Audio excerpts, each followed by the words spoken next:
Good morning guys. तो आज शुरू करते हैं 28 जून 2026 करंट अफेयर।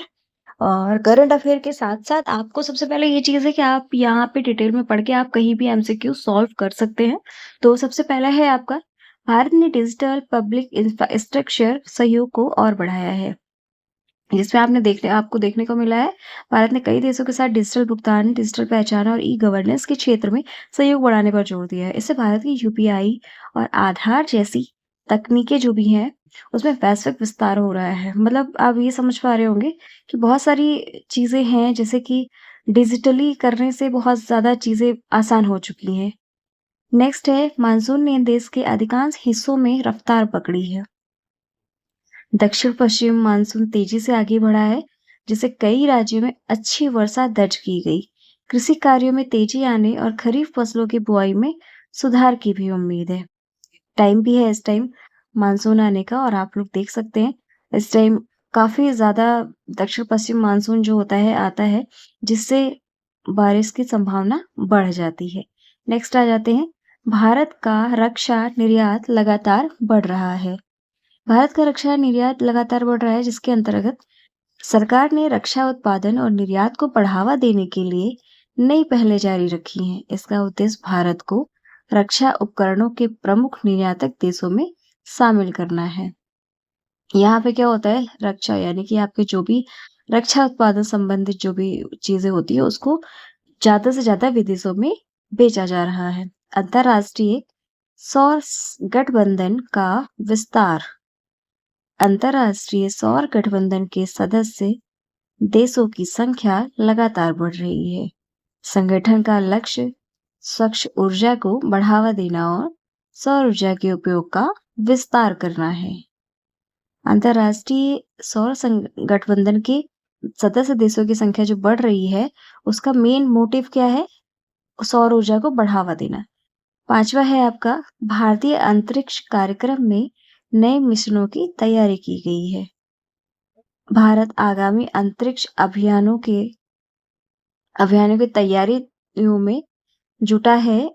इन मिशनों का उद्देश्य वैज्ञानिक अनुसंधान, उपग्रह प्रक्षेपण और अंतरिक्ष तकनीक को मजबूत करना है। जैसे कि आप लोग समझ गए होंगे। अब आ जाते हैं नेक्स्ट, भारत में इलेक्ट्रिक वाहनों को बढ़ावा। केंद्र सरकार इलेक्ट्रिक वाहनों के निर्माण और उपयोग को बढ़ावा देने के लिए नई नीतियों और प्रोत्साहनों पर काम कर रही है। इससे प्रदूषण कम करने और हरित परिवहन को बढ़ावा मिलने की भी उम्मीद है।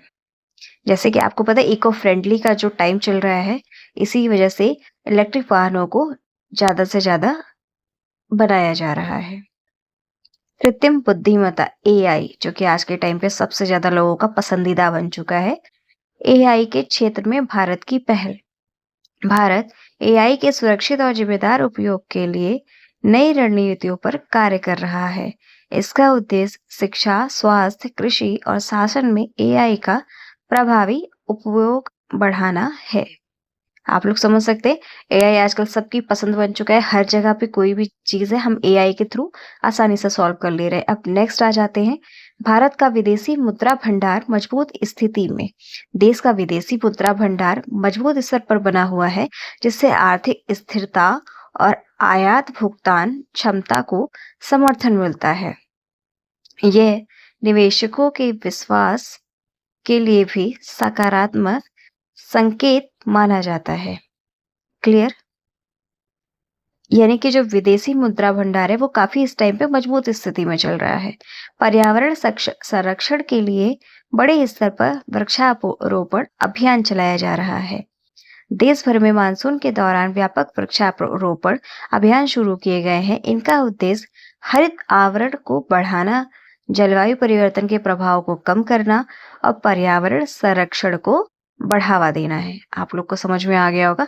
पर्यावरण हम लोगों को बचपन से ही हर क्लास में पढ़ाया जाता है। अब आ जाते हैं नेक्स्ट और लास्ट, योग और फिटनेस को लेकर जागरूकता अभियान जारी।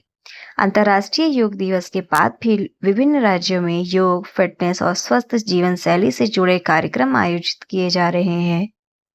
इनका उद्देश्य लोगों को नियमित व्यायाम और स्वास्थ्य के प्रति जागरूक करना है। आप लोग ऐसे ही वीडियो देखते रहिए और फॉलो और सब्सक्राइब करना बिल्कुल मत भूलिए। तब तक के लिए नेक्स्ट वीडियो